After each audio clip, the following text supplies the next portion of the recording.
José Neumann e Pinto, direto ao assunto. Estadão Notícias. Política.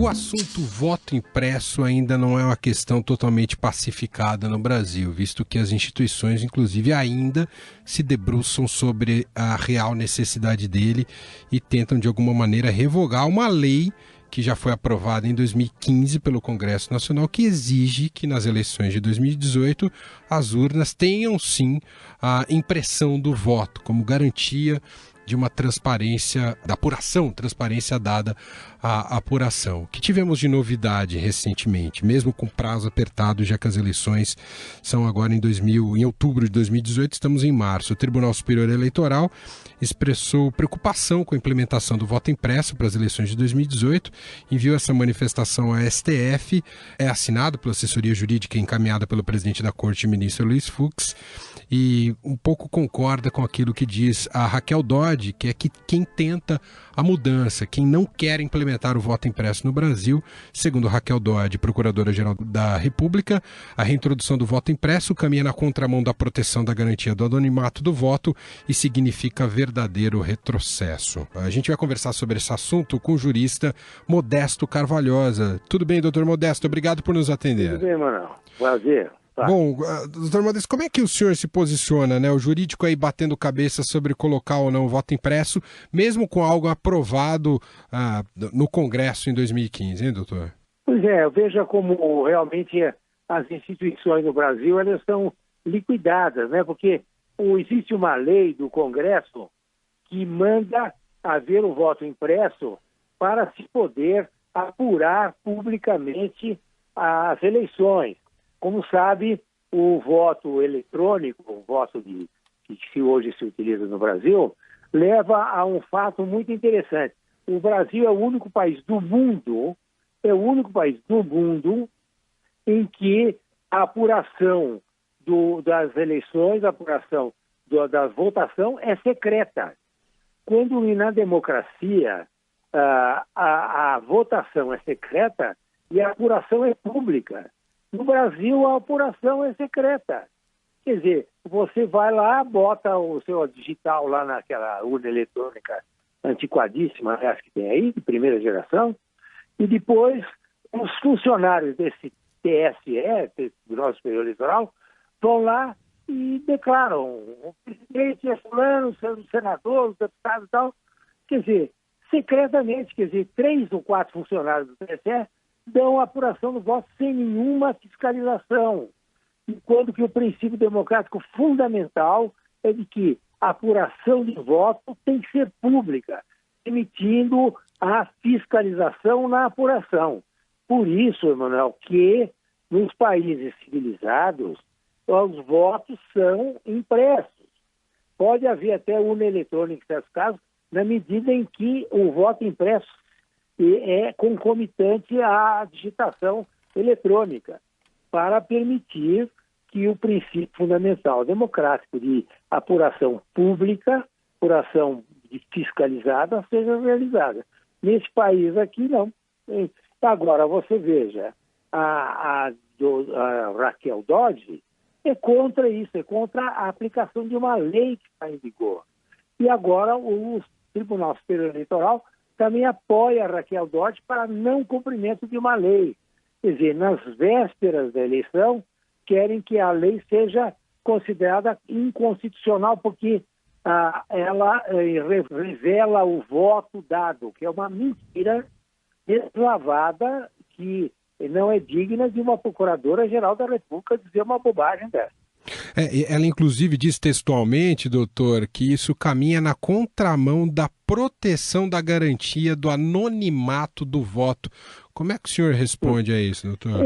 Isso é simplesmente inacreditável, como eu já falei, que uma Procuradora-Geral da República diga uma inverdade desse jaez. O voto impresso é colocado na urna e absolutamente não é manipulável pelo eleitor, que não pode levar esse voto escrito para casa, voto impresso para casa dele. Ele fica lá na urna ao lado do voto eletrônico. Portanto, a lei é absolutamente técnica nesse aspecto de preservar o absoluto sigilo do voto dado pelo eleitor. Agora, permite a lei, o que é importante, que haja fiscalização na apuração. E a dona Raquel Dodge, junto agora com o TSE, que é um lugar muito suspeito, no meu entender, que lá é um lugar arqui-suspeito, quer que continue no Brasil a haver a apuração secreta da eleição. É inacreditável. Quer dizer, como é que uma pessoa dessa responsabilidade pode mentir tão deslavadamente como ela fez? E ainda, doutor, em outra medida já anunciada pelo TSE, mesmo que fosse implementado o voto impresso no Brasil nessas eleições de 2018, não seria algo 100%. O voto seria em apenas 5% das urnas em 2018. Veja como as próprias instituições, Manuel, no Brasil, elas realmente não cumprem a lei.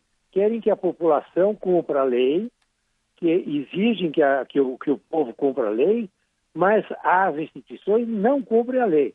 O Tribunal Superior Eleitoral é um órgão burocrático em que realmente deve ser preservada uma lei de 2015 para o efeito da eleição agora de 2018.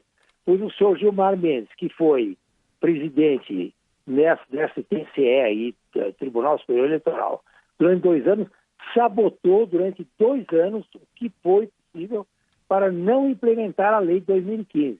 E agora, conspirando junto com a Raquel Dodge, que isso é uma verdadeira conspiração, vem dizer que não cabe o voto e que se souber o voto eletrônico é 5%. É como se alguém dissesse, eu vou pagar só 5% do imposto de renda que eu devo para o governo. A lei manda que eu pague 100% sobre 100%, mas eu vou pagar só sobre 5%. Quer dizer, então é um exemplo para a população de que a lei pode ser cumprida só 5% da lei. Onde é que existe um país desse, Manuel? É realmente inacreditável que uma autoridade como o Gilmar Mendes venha propor e equipar e aparelhar o Tribunal Superior Eleitoral para o cumprimento de apenas 5% de uma lei. Ou você cumpre a lei 100%, ou você não cumpre a lei. Agora, cumprir 5% de uma lei é inacreditável vindo de uma autoridade do ministro presidente do TSE.